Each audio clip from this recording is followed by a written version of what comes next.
I spend a whole chapter talking about what are the elements of repair in my book when there is conflict, because we so desperately need this on a national level as well as in our homes equally. And that is that there's two main outcomes for untreated abuse that I have observed over the years of being a therapist that I think are very important for us really as a human race. That what I'm offering comes from my world of psychology and psychodynamics and family functioning. And an economist might have a different view, but I really believe that our collective mental health is the biggest missing piece in sorting this out, is to offer what could be healing, not to blame, not to shame, not to hate the haters, not to attack, but to call out what's dysfunctional and potentially very, very dangerous. In the following episode, I speak with Phyllis Leavitt. Phyllis is a psychotherapist with over 30 years of experience, specializing in abuse and family dysfunction.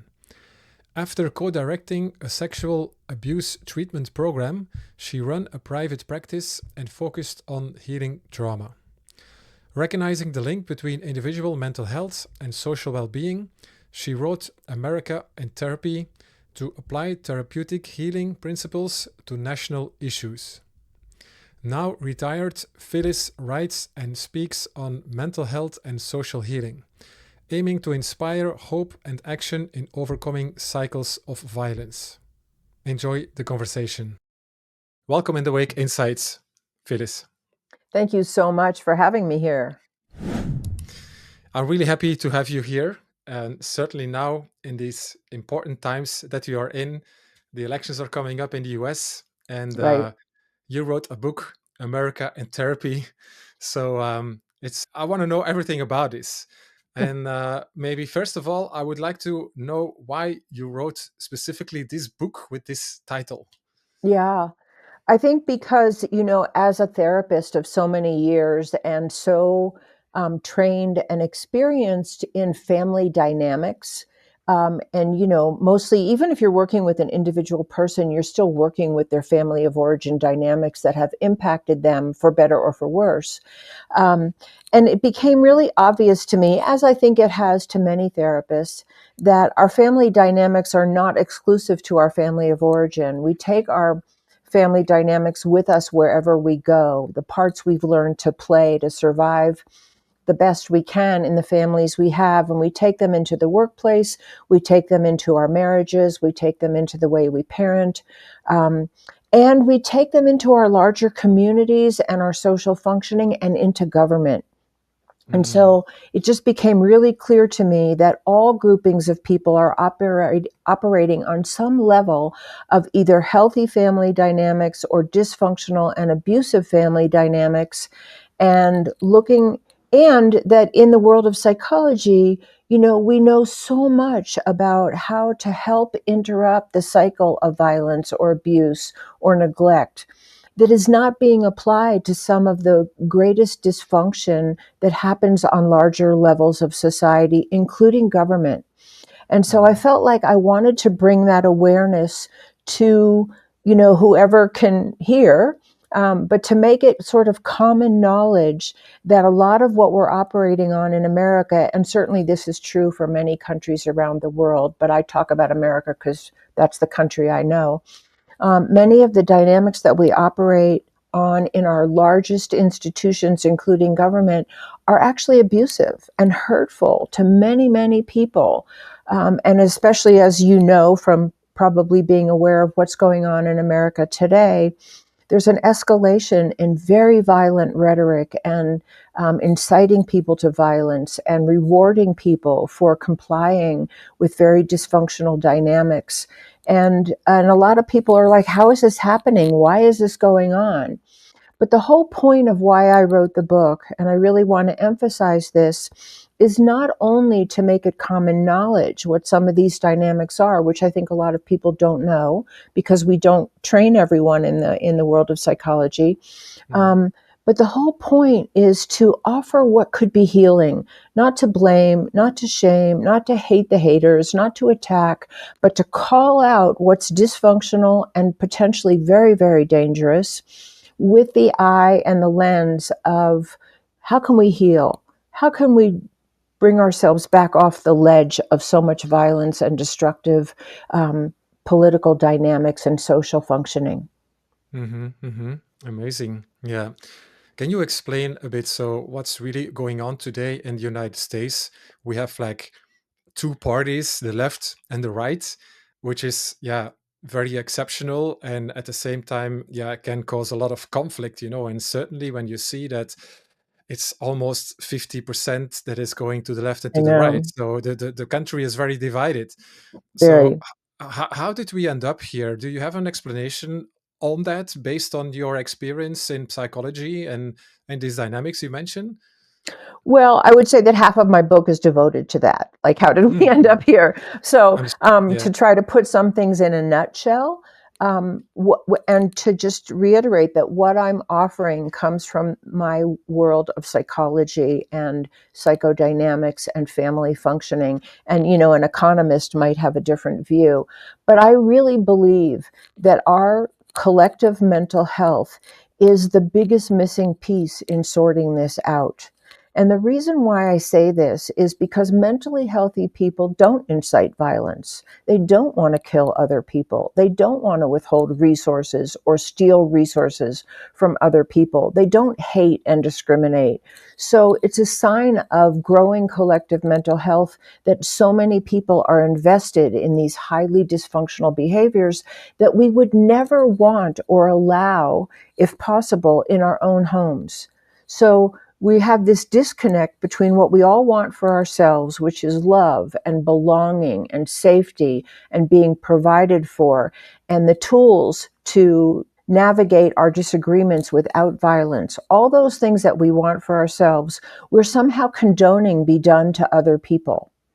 And some of the things that I talk about are, well, there's many things, but I'll try to isolate a few important points Mhm. and those are only two of many, many things, but also to recognize that people who came to America after the Native Americans were here by themselves, all the people that came to America were actually immigrants. And Mhm. many of them were fleeing persecution and poverty and religious persecution and war and jail. And they brought their traumas with them. Mhm. And none of those traumas were ever addressed because we didn't talk about psychology back in those days. We were just Mhm. trying to survive. So a lot of dynamics of persecution and abuse and neglect actually have gotten passed down in different ways through many, many people that have never actually been healed. Mhm. And they flourished with slavery and with the persecution of Native Americans. They flourish now with the persecution of people of alternative sexual identity, or the ways that we still marginalize immigrants in our country today and people of color. So we have a foundation that's not totally healthy. And yes, there are many people who brought their strengths and their gifts here and were adventurous and inventive and have done and still do wonderful things for other people. But we Mhm. have this base of unhealed trauma. And I can tell you that as a therapist of over 30 years, the level of abuse and neglect that I have heard stories of from people just like you and me, people who are functioning, who go to work, who raise their kids, who have a dog, who go to the dentist, is very high. The Mhm. level of emotional abuse and physical and sexual violence in homes in America is much greater than probably most people would like to know or do know. And that may be true around the world. And certainly we know it's true in many parts of the world.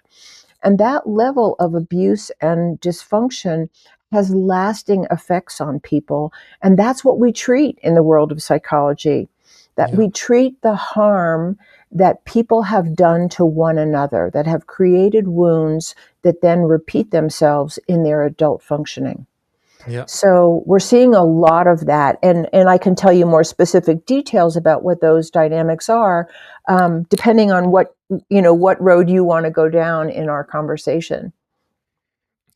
Yeah, it's interesting that you mentioned the fact that it repeats itself, meaning actually, and it's something I recognize, of course, like generational trauma. Right. It's a thing.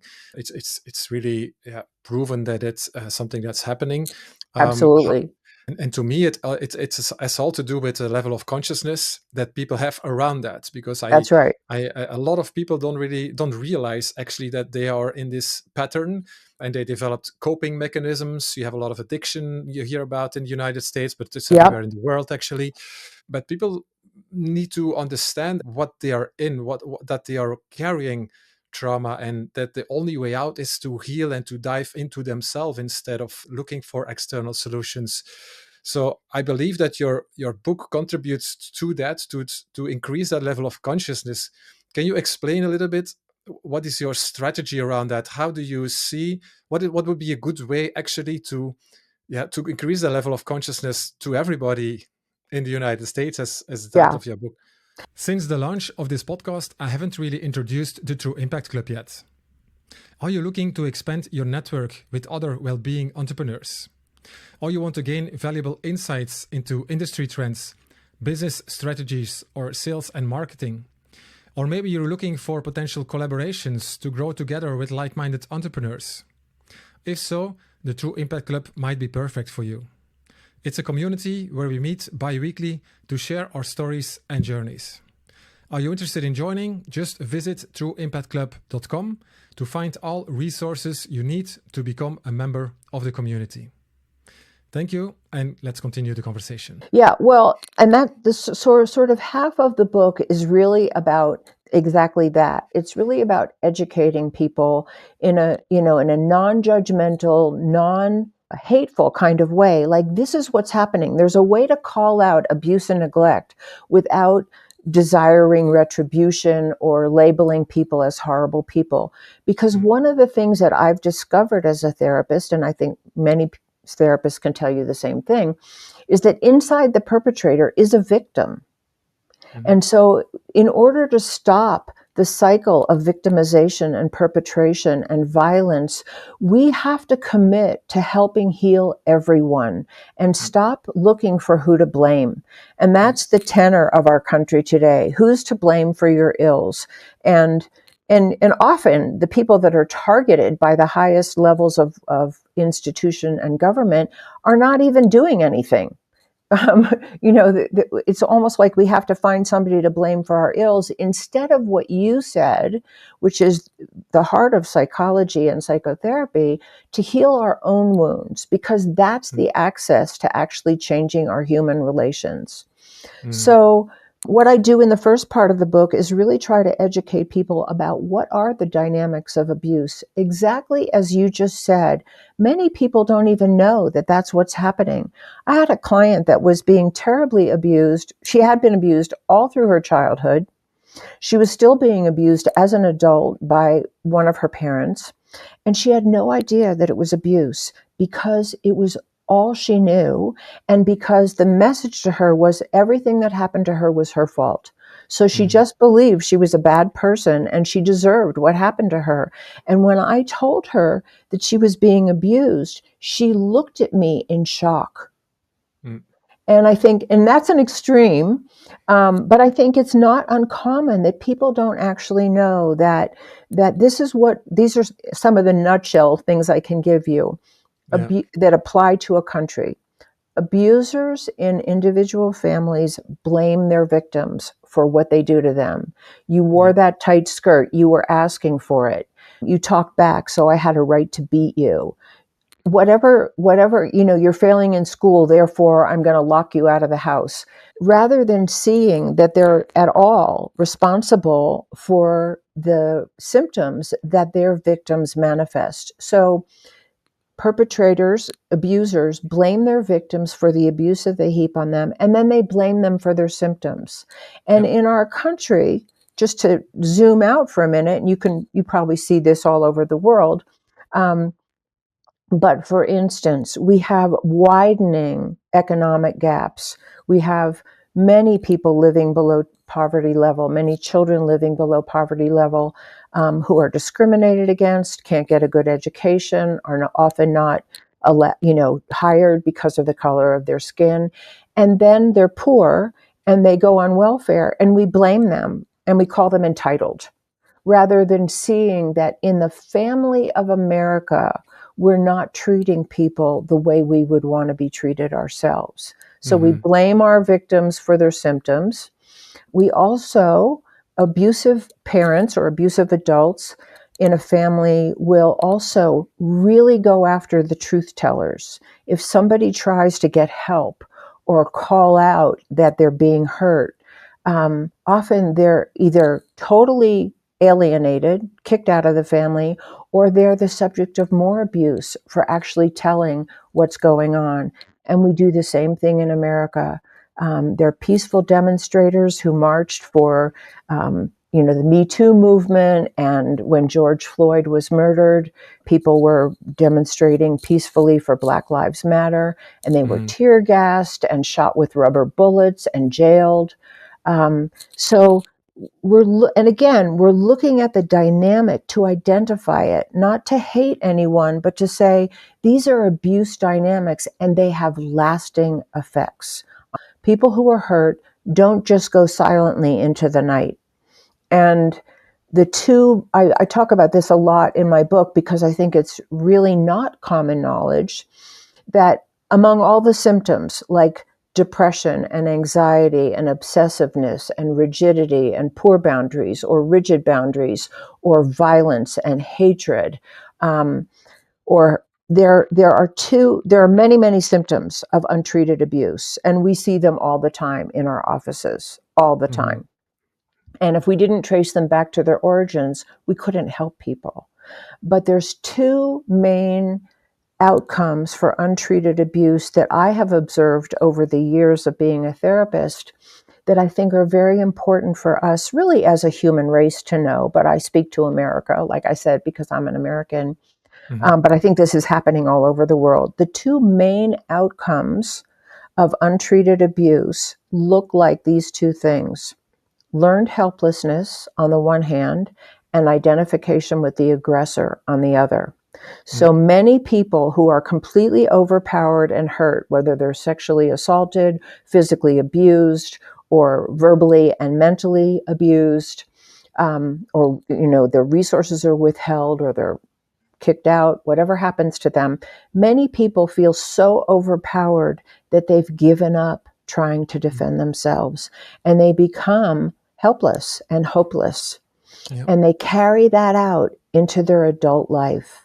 And that's why you often see, and I've worked with people who have had this, who stand by and they cannot protect their children because they freeze inside Yeah. because of what they learned. Okay, Exactly. so that's one side. The other side are those victims of violence on some level who will do anything not to feel their vulnerability, and they identify with the aggressor and become like them. They have to be one up. They Yeah. have to be the top dog, and they often mirror the same hurtful behaviors that were aimed at them when they were victimized. But they're Yeah. both victims, and we have to know that. Mm. Um, and one of the things that's so beautiful, I'll say this last thing and then please jump back in. Yeah. Um, Yeah. one of the things that we know from the field of psychology that I'm positive is not common knowledge is that both those who learn to be helpless or become addicts or who are highly depressed or anxious or whatever, and those who identify with the aggressor, the kids who become the bullies on the playground, and the Yeah. people who run for office who become bullies, Yeah. they're all victims, and their symptoms, whether they're learned helplessness or identifying with the aggressor or any of the other symptoms we mentioned, are a cry for help. Yeah. It's like when the body is in pain, it's Mm. telling us it needs help, it needs healing. Yeah. And so we have to look at both sides of that spectrum as a call for help. And I believe the world of psychology has a lot of the help that we really need. Yeah, it's definitely there. And I think we learn more and more actually about what it really is and how to work with that and solve it in a way. Because I believe that the last few years there's a big evolution happening about the recognition of trauma and how to heal Right, trauma. right, I know of like 10 years ago, psychologists had a completely other perspective on trauma and also had a completely other treatment around that. So there's a lot evolved in the past few years, and also now right. with this new media, people are much more informed about it. It's just a That's right, matter. It's just a matter of actually getting attention, because yeah, people these days have a very short attention span. There's so much information available, and it's easier to get attracted by information that gives you pleasure, that can you can use as a certain coping mechanism for all your problems and all your pain that you have, instead of listening to something that goes into your pain, triggers you a little bit, but it's maybe the solution to your problems and to right. what's actually going on.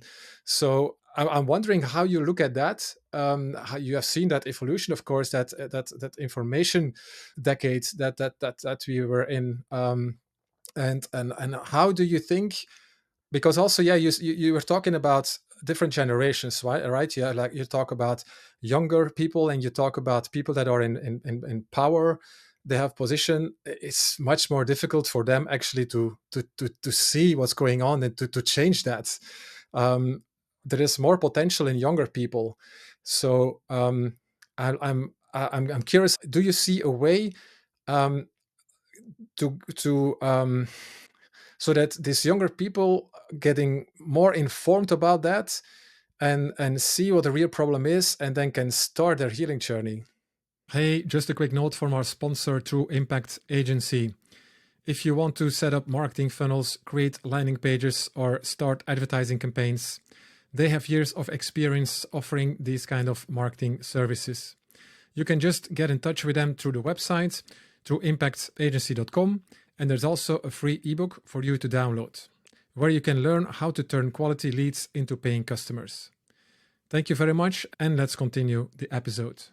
Yeah, I mean, I think many people are trying to address that from many different levels. There's programs in our schools to address bullying. I think we're becoming aware now. I don't know how common it is, this awareness, but I think we're definitely becoming aware now that this rise in mass murders, for instance, these are terribly disturbed people who have been terribly hurt or abandoned or neglected or violated in some way without any help. They've been the subject of bullying or sexual violence or completely broken homes and addiction, and they're hurting. And I think we know that now that, we've lived in a culture, and I imagine this is true around the world, that just believes there's good people and bad people. And if you're a bad person, you just deserve to be locked up and or killed Mhm, and thrown away, rather than realizing that no baby is born a bad person. No mhm, baby is born a murderer, a rapist, a tyrant, someone who will exploit people. No mhm. baby is born that way. Something happens to us in our conditioning Yeah. that sets us up to either be functional and loving and caring and peaceful, Mm, or violent and inhumane and mm, unempathic and exploitive. And I think that is coming into awareness at the same time that there are many forces in our own psychology as human beings, and certainly in many people in positions of power, that don't want that to be common knowledge. mhm, That the way to hold on to power is to control people. And people who become informed, who become knowledgeable, who begin to understand the origins of abuse and neglect and exploitation are a threat. yeah. And that's why you see the silencing of truth tellers and the attack on journalists that we're seeing, and so much Cancellations. misinformation. Yeah. Yeah, the cancel culture is what I call it, right? In the past few years. So yeah, that's totally true. It happens more and more. You see that people really come actually with new revelations, new insights about certain topics. It can be mental health, but it can also be, yeah, other important things that are happening in our society. Think about a pandemic. Think about other issues that we have today, and you see that, yeah, powers, how you can call them. Sometimes you call them deep state. There are a lot of terminologies for that. They succeed actually in canceling this kind of information. Right, because it's a threat to their continued power. And power Yeah, is addictive. Power is addictive. And like so many other things, it's highly addictive. And those many, not all, but many people who attain positions of great power, whether it's an abuser in a family or someone who's the head of a state, don't want to give it up. yeah, yeah. Yeah, it's totally true. Yeah. So, So yeah. and let me just jump in and say that where the hope lies, because I want to say there's hope. We know so much about how to help break the cycle of violence. We don't know, there's no one size fits all. There's no one thing that cures every person. But we know so much about identifying the cycle of violence and abuse and so many of the principles that really help heal it.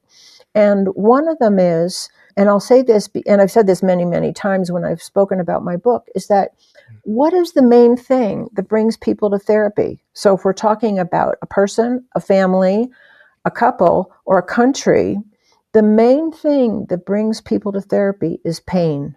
Yeah. Pain that is overwhelming, pain that they don't know how to heal, pain that they don't even know what caused it. But in some way, life isn't working enough that they're willing to get help. And Hmm. so one of the hopes of my book is that we can actually feel our pain in America and really around the world enough to say this isn't working. Hmm. Too many, there's more and more mass murders. There's more and more children who are lost in a world of social media and gun violence and addiction, and having no solid home foundation to come back to. When does our pain become great enough, and when do we understand that numbing it out with substances or money or sex or power um, is not going to heal us, and that we're actually hurting ourselves? So that's part of my call is, can we feel that pain and Hmm. look for the help that's already there? Yeah. We know how to help people sit down and listen to each other and stop the fighting. We know how to help people do that if they want to. There's guidelines for nonviolent conflict resolution and communication that could be applied on a governmental level. And what a role model for our society and our young people that would be. If Hmm. we saw members of Congress actually having respectful, open minded conversations with a goal of resolving differences for the good of the family of America, exactly what we want good parents to do, right? Yeah. Yeah. Yeah. Totally. And I think there are initiatives actually to support people and to help people, but the question is also what kind of support can they get, and what kind of support is, for example, the government willing to give? And that's again in the topic that you said before. Actually, they don't want you to know everything, and they don't want you to become a truth seeker. So what I actually see is that there is more support available, but it's like to cover the symptoms, and because there is a whole economy built That's right. on the mental health, to be honest. Like, That's right. you can think about everything, like all the coping mechanisms that people are developing, that's all an economy that is worth trillions of dollars. You think about the sugar industry, you think about illegal drugs industry, you think about all kinds of industries that are actually, yeah, developed on the coping mechanisms of people that have symptoms of trauma. Right. That's absolutely true. And I think it's that perspective that you just said as a piece of a huge perspective of what the ills of the family of humankind are right now, that makes so many people feel helpless. Like, Yeah. what can I do? And I think a lot of people feel more and more like that in America and maybe around the world. Like, what can I do as one person? Hmm. And that's exactly what an abusive system wants you to feel. that Yeah. there's nothing you can do, so you don't do anything. And Yeah. so part of my message is we can all do something. Mm. And it's really true. Maybe what one person can do is be a more loving parent and partner and raise Mm. their children in a more peaceful home. But Yeah. you know what? That's a contribution, because Yeah. their children are going to go out into the world and be healthy human beings looking for mental health and trying to create that in the world around them in whatever they do. Or maybe what you want to do is be somebody like me, is write a book and share Mm. what I've learned and hope that my message will get through to someone, Yeah. and maybe what you want to do is go help inner city families build gardens on their rooftops so they can grow their own healthy food. Yeah. Whatever you can do is a contribution. And I think we just need to hear that, because I Yeah. know that I have felt helpless and hopeless at times looking at what's going on in the world, and feeling helpless. And we talked Mm. about learned helplessness earlier, is one of the worst things an adult can feel, or any person can feel. It's hugely painful to feel Yeah. like there's nothing you can do in the face of harm. And so I think we have to mobilize ourselves and really help each other understand what we can each do, and then celebrate what each person does instead of Totally. criticizing it's not enough.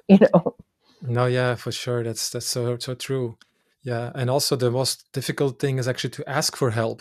Right. So once you are there and ready to ask for help, then that support should be there in the best way possible, actually, because that's already a big step for a lot of people. That's right. Yeah. And I think therapy's had a bad rap to a certain extent, a lot of stigma around, like it's a sign of weakness, or you should be able to figure this out yourself. We shouldn't need that kind of help. And I think that's slowly changing here in America, but I Mm. don't think it's totally a common feeling that we could actually celebrate ourselves for Yeah. being open to get help, because none Exactly. of us has all the answers. No.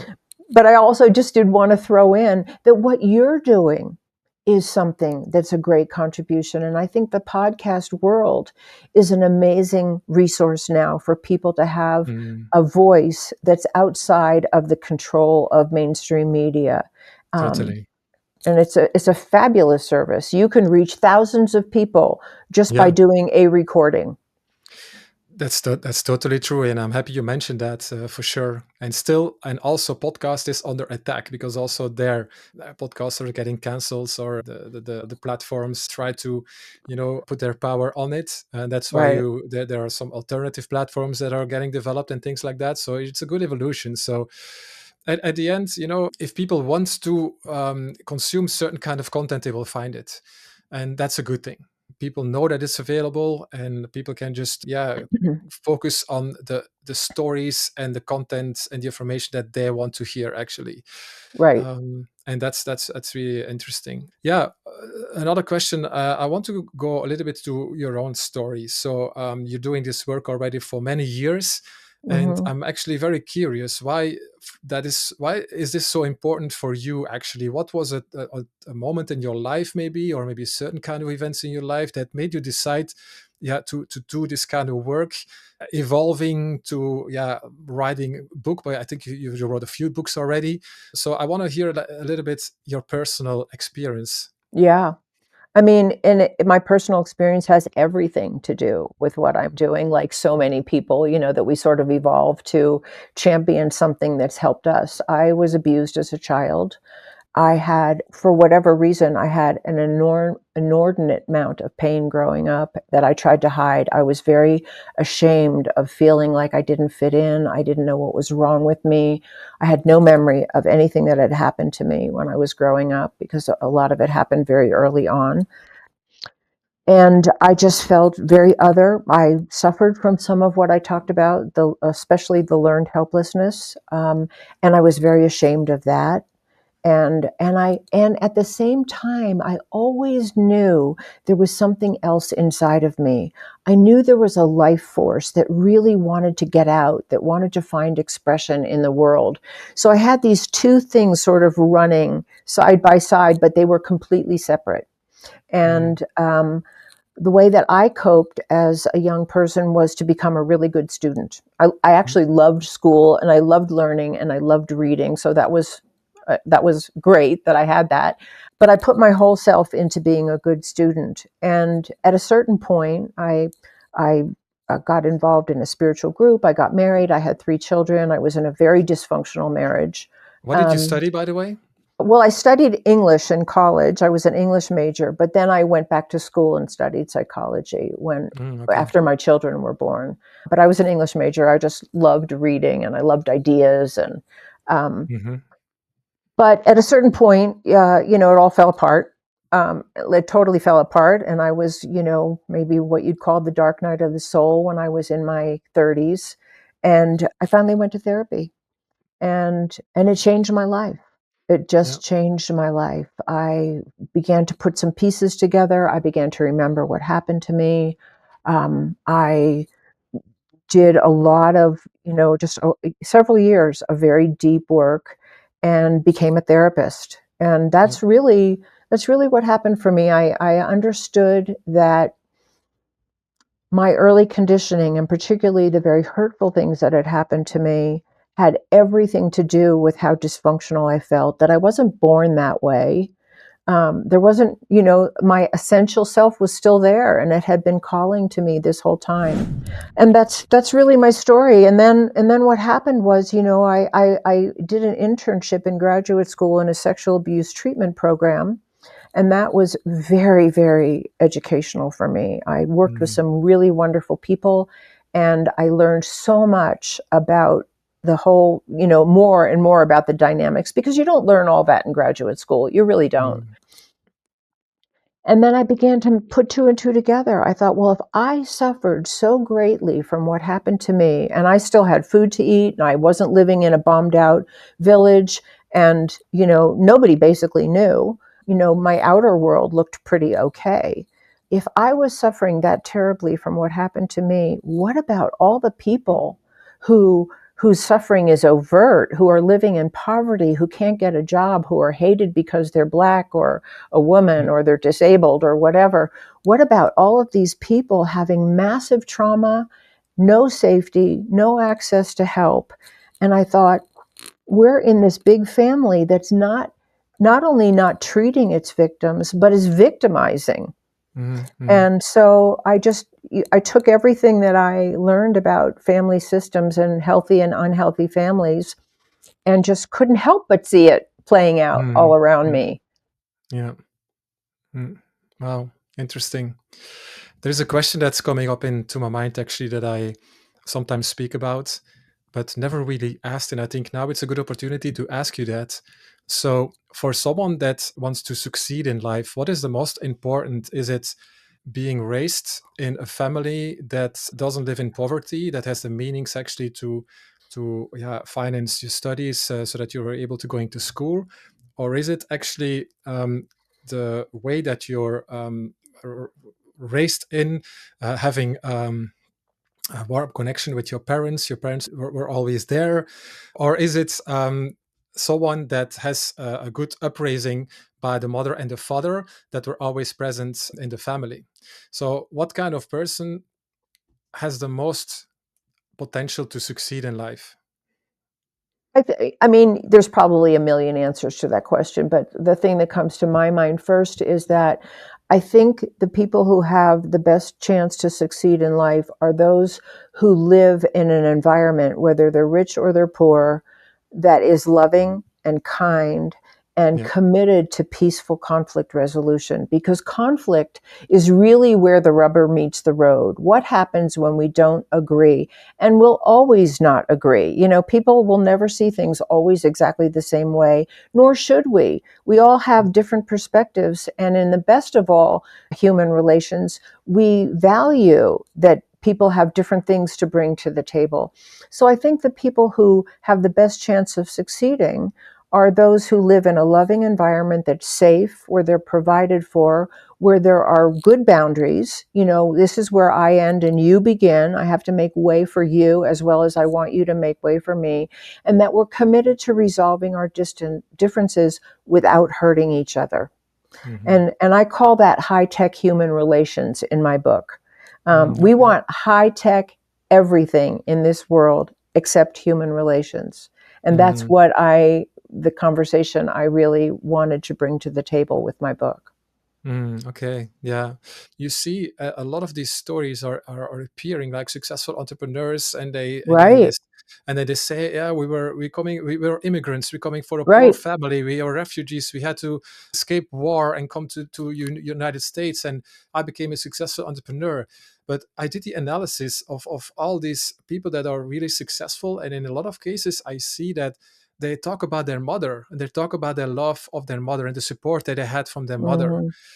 On the other hand, the ones that are raised in a family with money, they had nothing short of. They were able to finance college and all these kind of things, but they didn't had that support of the parents, and maybe because ambition, career was much more important actually than taking care of the children, right? And then you would expect actually, okay, but you have everything, you can be successful in life, but there you don't see so many cases of people that are really becoming successful because and there you see, and I don't know the stats around that, there's probably some research done around that, but I see that many that with this background, they are more struggling actually than the other ones that are raised in this warm nested family. I think that has to be true because, and we have such myths here in America that are still alive and well, that a sign of a success is wealth. Yeah, And it's not. it's not. And you can't take it with you. And there are people in our country and around the world who have billions of dollars that they're going to die. They're going to die like everybody else. They're not going to take that with them. No. And what are they doing with it? Mm. What are they do and I've worked with people who are very wealthy, who were miserable because of the conditioning that they received in their childhood that wealth can't compensate for. Yeah, but the thing And is that that doesn't mean it's wrong to be wealthy. I'm not saying that. If you're a mm, success in life and you're happy and fulfilled, great. But we have this illusion that that's what makes people happy and that's what yeah. deserves respect rather than the way we treat one another. Yeah, yeah. Yeah, I think you can be wealthy and then do a lot of good things with the wealth that you earned. And I Totally. see there are a lot of good examples about that. And then also, if you study these people, these are mostly the ones actually that didn't build their wealth on their pain or on the trauma that they Right. had. You know, they build it actually because they're really entrepreneurial and they want to make a change in the world. They are Hmm. very creative. Because if you're re-traumatized, it has an impact on your creativity as well.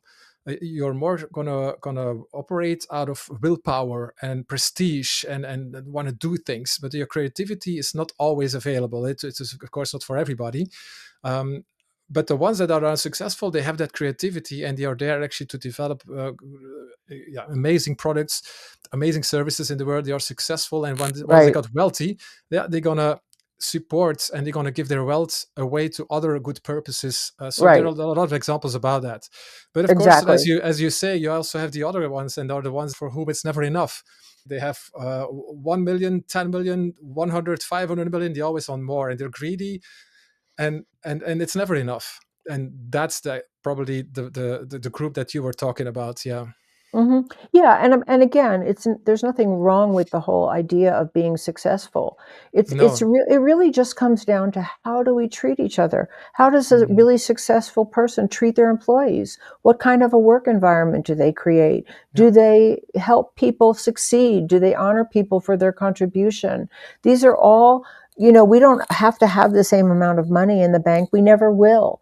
But No. we can all treat each other kindly, with respect, support each other to be our greatest selves. And going back to what we were talking about what are some of the dynamics of a healthy family that we were talking about, where there's love, where there's safety, where there's being provided for, where there's some kind of loving justice when a kid needs to be corrected or whatever, that in that kind of an environment we tend to be able to contact what our own real calling and gifts are, rather than in a highly abusive or rigid environment in which you're just expected to become this or do that, and Mm. you're taught not to listen to your Yeah. own inner wisdom and calling. And that's not just about what you're called to do in life, but I think in an abusive family, you can't even listen to your instincts Mm. because you're on survival all the Yeah. time. Yeah. And so we have, I would say millions of people who are living on survival. And it's a Totally. terrible way to live. Yeah. Totally true. Totally true. And I think that's also the state where you don't have that creativity so much developed, um, because you're in survival mode. Right, You're operating in a different kind of way, and it's not always that conscious. And it's more from the mind that you start develop strategies actually as to cope, and to operate in in the society. and what we Yeah. were talking about earlier about learned helplessness or identification with the aggressor, most people have no awareness that that's what they're doing. They're No. just really trying to survive. Yeah, and also what I see is that these people at a certain time in their life, they maybe start to realize that they are not the same as everybody else, and the only way to be accepted in society is to copy other people, Right, to to look at others, and yeah, and that's the only thing they know, instead of looking, going inwards into themselves, and healing, and see, okay, there's something I have to work on. No, right, it's more like copying the outside world and other people just to feel accepted. right, And and and and that's a strategy that you can develop, and it can be something that you develop over the years and the rest of your right. lifetime. And I think one of the unhappy parts of social media and the internet, and I do think that there's wonderful things happening with social media Mm, and the internet too, like this, or like you can look up anything at any time, yeah. and get information. But one of the sad parts is that there's a lot of pressure, at least here in America, to look and be and act and dress Yeah. and talk a certain way, rather than like deep encouragement for like, who are you and who do you want to be and what do Yeah. you feel inside and what Mm, calls to you. And again, these are all elements of a healthy family system, whether it's in an individual home or a community or a nation. yeah. It's totally true. Yeah. In your book, you talk about the win-lose paradigm. Can you explain a little bit more what that is exactly? Yeah, I think that's what we've all learned. And I think maybe humanity has been living in that paradigm forever. At least not, maybe not every culture in every part of the world. But for how I grew up, definitely a win-lose paradigm. Somebody has to win and somebody has to lose. And in America today, as you probably see in the news, it's very heated up now. Like, I'm going to beat you and I'm going to destroy you and I'm going to jail you and I'm going to kill you. And that's the extreme end of that continuum, which is just total conquest and total subjugation of the so-called loser. And we know in the field of psychology that that dynamic is very unhealthy in an individual family or for individual people or in the workplace, right? In an individual family, when there's good human relations and we're relatively healthy, and I always say this, like, nobody does this perfectly. We don't, Mm, and we don't have to expect that we will. We just keep doing our best to embody healthy human relations. In a healthy family, it's not a win-lose paradigm. It's not the parents win and the children lose. It's yeah. not one partner beats the other, although in dysfunctional families that is the case. one Yeah. one parent overpowers the other and silences them or beats them or kicks them out, and happens with children as well. But in a healthy family, the desire is for everybody to win. Yeah. That doesn't mean that a child tells the parent what time they go to bed. It doesn't mean that that there's just no boundaries or no structure. But what it means is that when there are boundaries and when there is structure that is implicit in a family functioning, it's done with the best intentions for everybody's good, whatever Mm, that is. That doesn't mean a child won't rebel when they have to go to bed. Um, and I think that's what the win-win paradigm is. And if you take couples therapy as a good example of that, mm, when a couple comes to therapy, they're usually deep in some serious conflict, some serious separation, division, um, inability to get along or resolve arguments or whatever. Okay? The therapist doesn't side with one person. mm, Even if one person overtly seems to be the rager and the other one is, sort of overpowered by the anger in the home, the point is not to take sides and say, the one who's being yelled at should win and the other one should lose. mm, The point is to help them heal the dynamic. yeah, So, what caused that person to be a rager? What wound are they reenacting in their relationship? Most likely, they grew up with ragers or they were hurt to such an extent that all the unexpressed rage is now coming out in their intimate relation or something else. mhm, So we help everybody heal so that the relationship becomes a win-win, because mm, that's what we all want. Nobody wants to be in an unhappy marriage or yeah, or just be fighting all the time. And what makes that work is a win-win. And I'll say this because I spend a whole chapter talking about what are the elements of repair in my book yeah, when there is conflict, because we so desperately need this on a national level as well as in our homes yeah, equally. And that is the bottom line for repair is that I take responsibility for myself and I yeah, stop blaming you and I focus on where am I coming from? yeah, What wounds do I need to heal? Is there a way I could talk to you that is more respectful? yeah, Am I talking to you the way I want you to talk to me? Am I listening to you the way I want you to hear me? yeah, Am I really committed to resolving this, or do I just want to beat you? I'm mm, right and you're wrong. Um, and the problem, of course, we know this in our personal relations, but it's playing out all over the world in the highest levels of functioning, is yeah, I'm right and you're wrong, and I'm going to make you submit to me rather than can we sit down and work this out? Because the mhm, other person thinks they're right and I'm wrong, yeah. That's right? true. Yeah, totally. Yeah. We have to accept that we are all different and we sometimes have different opinions. Right, I think it's just a matter of respecting each other and have some empathy for each other. It's a right. two-way direction. Totally. Yeah. And you mentioned it on national level, it's the same thing. And I'm very curious about how you look at that at the Hmm. moment. If you see that the country is divided in two parts, we have the elections coming up now. So, yeah, one side will be the winner and the other side will be the loser.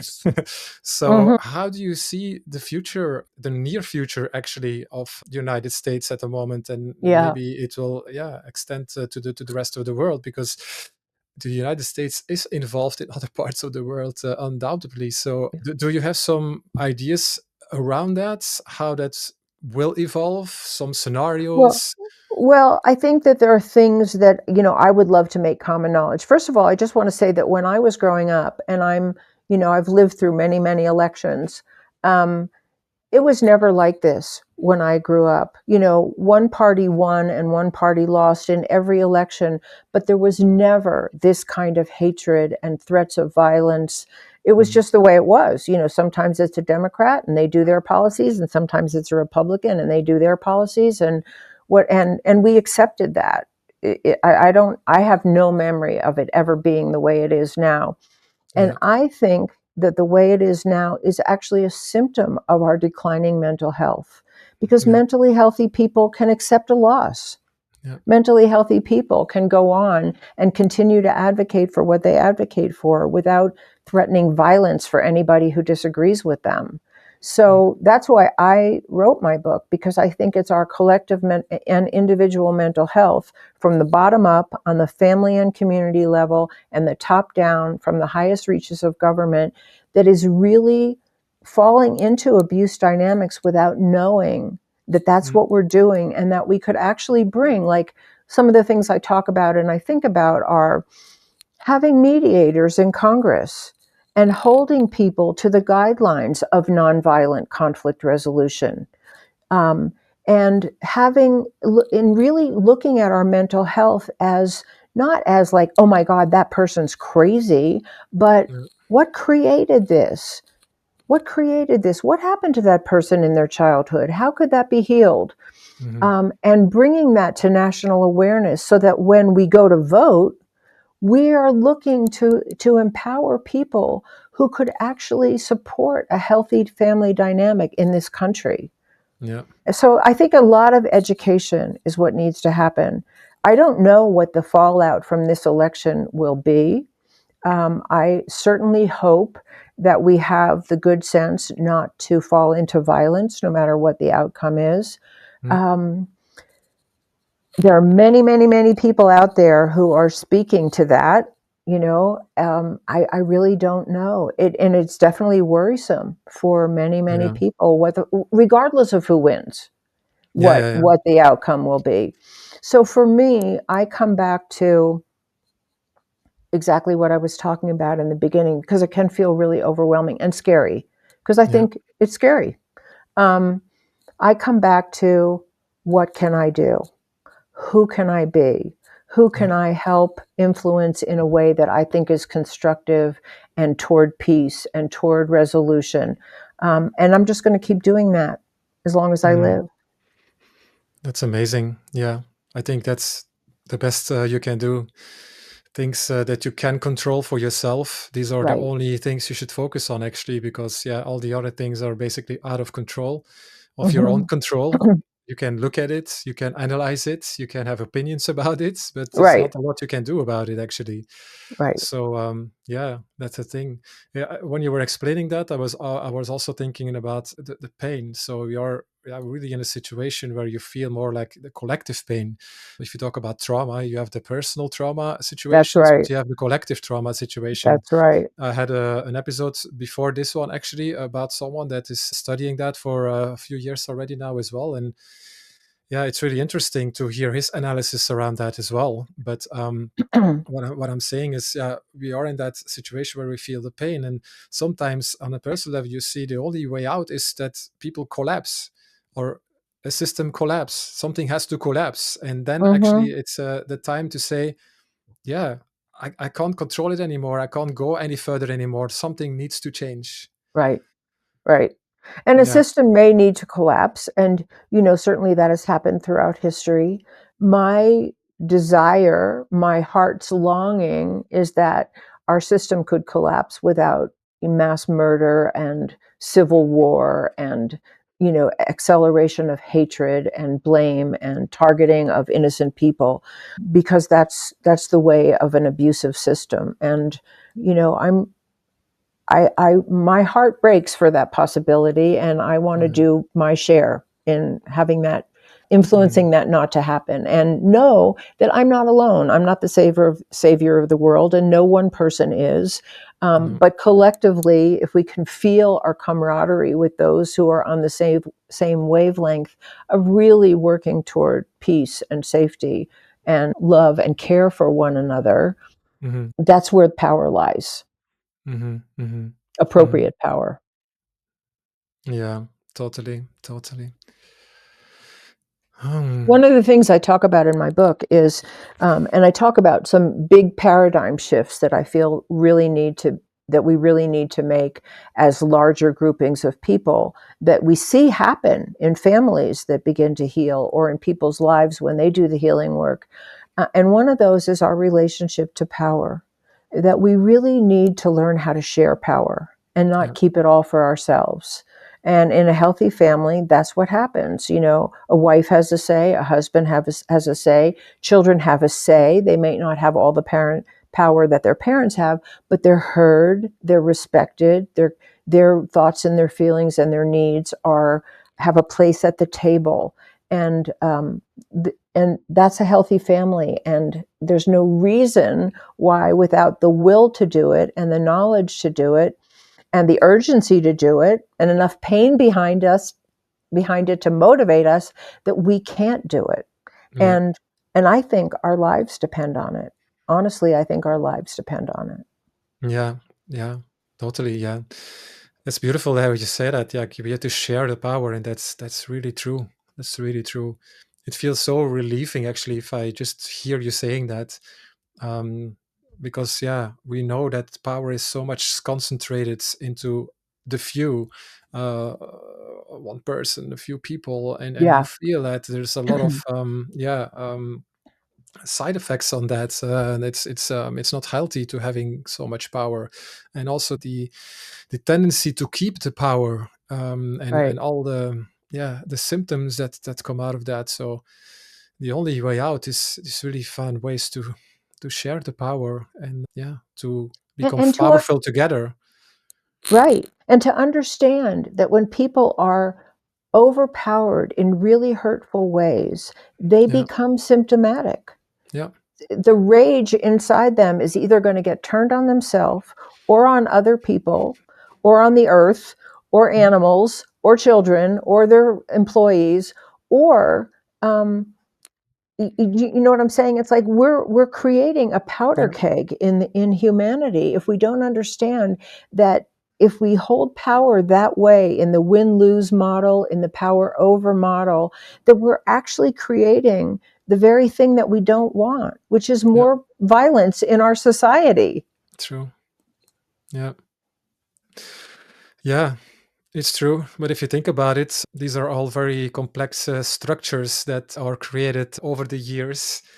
That together with the lack of consciousness, awareness about what's really playing and what's really going on and what's just really important in society and in life, makes it hard, and something that is not solved overnight, for sure. Right. Yeah. And I think I just want to reiterate that we all have a part we can play that can be of help.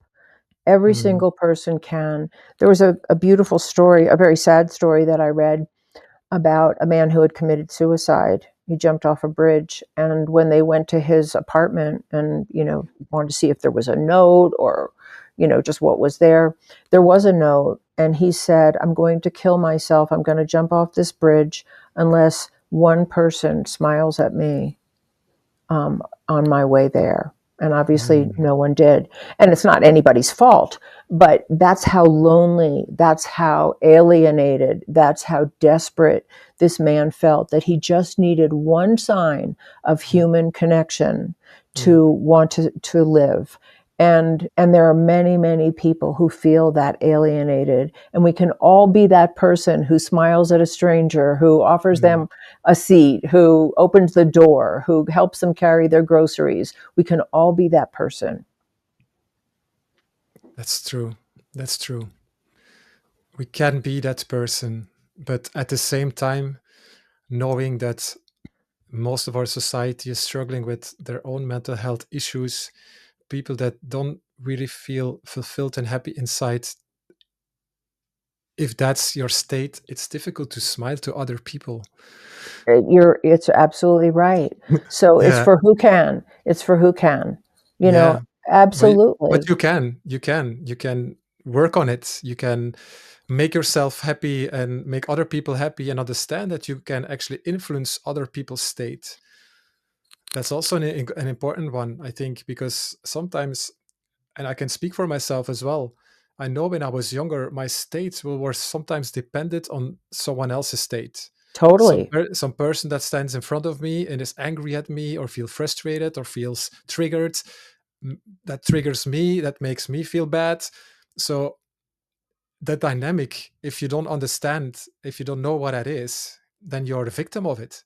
That's right. As Until you understand what it is, and that can take for such a long time. And that's the same in a positive sense. If you talk about smiling, if you talk about giving someone good energy, good vibes, yeah, it's contagious in a good way.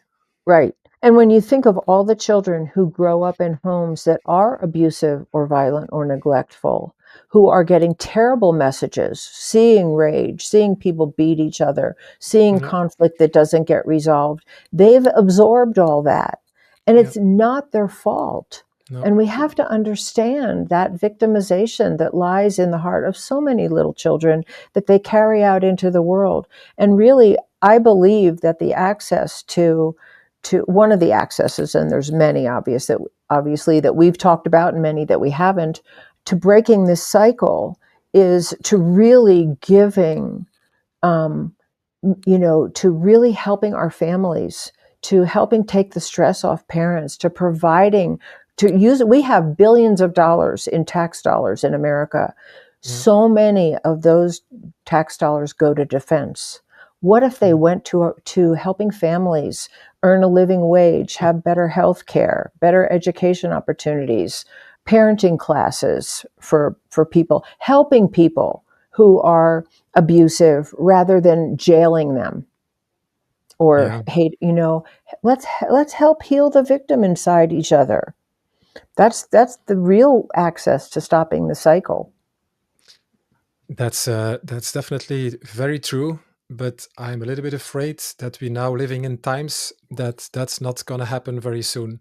If we look what's going on in the world, and if we already look actually in the state of being that the United States is financially, and also some other countries, but specifically the United States, and also how they spend their dollars right now. They spend it in situations outside of their own country, while the country needs it so much. And so yeah, and what's coming in the coming years, in the coming time, what's going to happen in the next 5 years, we don't know. But all I know now is that yeah, they are preparing for the worst. Right. So they're spending all their dollars in defense even I more know. than I before. know. I That's know. what's happening. Right. Yeah. And I don't know what will happen. And I will just live through it the best that I possibly can. But, Mm, the more people that can understand what's happening in the world, whether it's wars around the world and tyrants taking over in different countries, if we can see that as a call for help for humanity, and more people can be educated and more people can embody healthy human relations, maybe we have a chance yeah. to put people in power who are actually healthy human beings. Yeah. And So I don't great know point. if it'll happen or not. No, true. Yeah. Yeah. And the last thing I want to say is I think the power of the media is something to not underestimate. And Right. I think now with this online media that we have today, we have power that we never had before. That's And right. if we use that in a very smart and strategic way, then we can make a real difference actually on a large scale. We see already the consequences of that the mainstream media is so changed over the years actually in their narrative, in their opinions, in how they share news, because of the online media, which should be based on free of speech. Actually, everybody should just share whatever they want, and everybody can say whatever they want on online media. And also there is a cancel culture happening. We already talked about that before, but I want to say here actually that for me, at least my mission is to find ways and strategies to use that medium or that online medium. There are different mediums online, of course, to use that as much as possible, as much as I can, to get as much eyeballs that Right. are possible. And there are a lot of other people that are more in power. They try to do the same thing, Right. and that's for me some hope. And I see actually that can change the tides, and hope that we can change ourselves, we can change our future, and yeah, can change Yeah, everything I in a good totally agree way. with that. And I think that what you just said is inside of an even bigger issue that I have become aware of, just actually in talking about all this stuff. And that is that just because we can do something doesn't mean we should. Yeah, yeah. Just because we can use social media to proliferate misinformation and hatred and targeting doesn't mean we should. Mm, Just because we can drive a car doesn't mean we should drive it into a crowd. yeah, And I think that's part of rebuilding our mental health, that we actually look at how we use the resources and the powers and the strengths and the abilities that we have, and are they functional? Are yeah, they contributing to our own welfare and sustainability? yeah. Just because we can put um, chemicals all over our fields, should we? Mm, no, you yeah, know, yeah. Totally. Yeah. So I love that. I love what you said because, the more people that have the awareness, let's use what we have as a power, as a tool, as a Yeah. resource here to contribute to us getting along and creating a world we all want to live in, the better. Yeah. And you mentioned awareness. And again, that was also sitting in my head. It's like bringing people to that level of awareness that just necessary actually to make that reflex to go online and find the right sources with the right information, inform yourself Right, and create your own right, opinions and right, see how you can change things instead of playing video games all day long and isolate yourself from the world. That's not a right, solution. right, Yeah, I think that's a positive note to end this conversation. Um, great. before we end, I would like to ask one question that I mostly ask: is there a certain topic or something that we haven't talked about that you think it's important to mention?